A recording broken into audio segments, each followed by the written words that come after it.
Hey, hey, it is time for Emerald East, where we get to highlight all the delicious food in our area. Oh, so much good food today. And we are joined by Mary Kressler and Sean Martin, the wife and husband duo behind Vindulge. Welcome, guys. Thank you. Thanks for having us. We're so happy to have you here. Now, Vindulge is a popular food blog, so talk to us about what you like to focus on.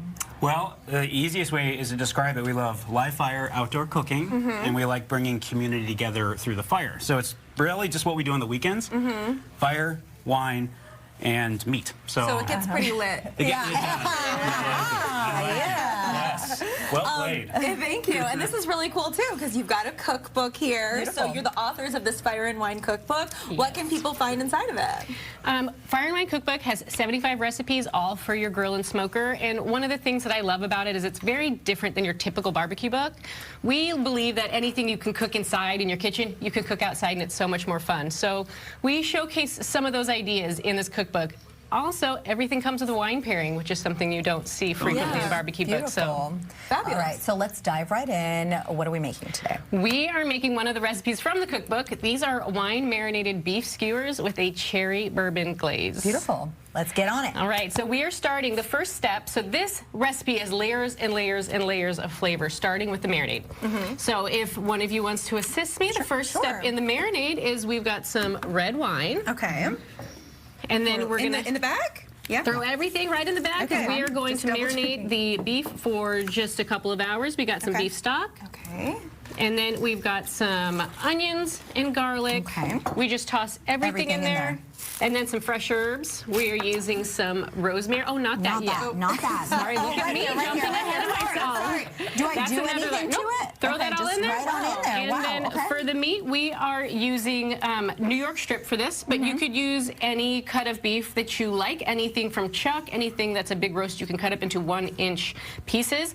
We are also going to add some vegetables, but we are going to marinate those vegetables separately, because I hear we have a vegetarian in the house. That's right. I hear that, too. But we would usually marinate the vegetables as well, because that's going to give the vegetables a little layer of flavor. Okay. Beautiful. And Sean he has his gloves. We would be putting the meat in there, sealing it up, and then we're going to let that marinate for about 2 hours, no more than that. Okay. Once they're marinated, we're going to build our skewers. Beautiful. Is there a secret to a skewer? Well, the secret is consistency. Okay. Because if you don't, people get around the grill and they get nervous. Like, why is there a tomato there and not there? Oh. So having everyone be the same? It's about a pattern. Okay. So basically, you can do whatever you want. We just like tomato, we like a little onion, we like the meat, and then we go with the mushroom, and then we can start all over again with that pattern.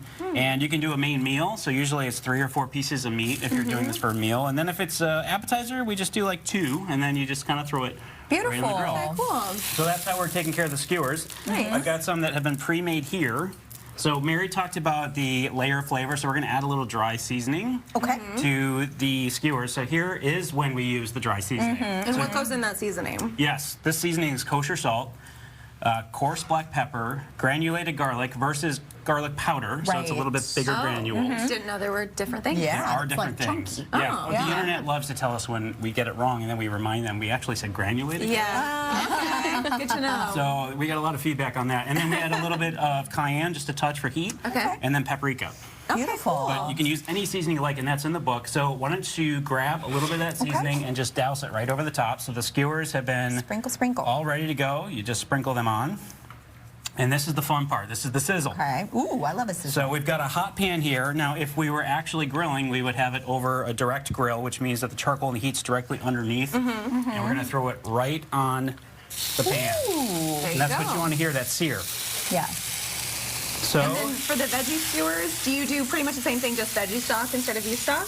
Absolutely. Yes. Yep. Just substitute it for veggie stock. Let it marinate for a couple of hours. You could mix and match your vegetables. We use the same vegetables that are in this, but we also added some zucchini.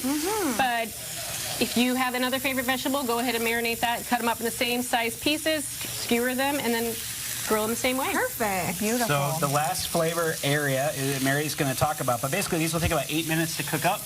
We're going to rotate them a quarter turn so we get a nice sear on each side, and then we're going to finish with the glaze, and that's what Mary's going to talk about. Ooh, okay. Yes, this is the third layer. So we started with the marinade, then we had the seasoning, and now the third layer is this cherry bourbon barbecue glaze. So Beautiful. essentially, we're starting with a base of a barbecue sauce. So what would be in your typical barbecue sauce? But then we're going to add some cherry jam, some bourbon, and then you cook that together, let it simmer just to let it mix. And then when you're done, we just coat the skewers one time while they're still on the grill.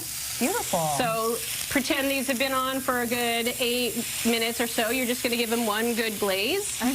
And then you're going to glaze them again at the end. When they come off, you're going to give them one more little glaze. And same with the veggie ones. You're just going to give those a little glaze at the very end. And then they're ready to eat. I mean, it's really that simple. Easy peasy. We would love to try these. And while we do, tell us a little bit about your wine club and marketplace. Yeah, go for it. So we last year started a direct-to-consumer wine market. So online you can join one of our wine clubs. We feature small wineries from all over the world, including Washington, including Oregon. We have some Sicily wines. And we really try and tell a story a little bit about the producer. So these are real wines from real farmers who are really focusing on land management and getting great wine out there. And also, it's really good with food. A lot of acidity, so we have some. Ironically. Yay! Great. So you can't have a skewer without a glass of wine. Absolutely. She's doing both. Yeah. She's doing both. Yes. Cheers. Wonderful. Feel free to try. Cheers, guys. Yeah. Love the, oh, we were going to cheers, but we weren't. There we go.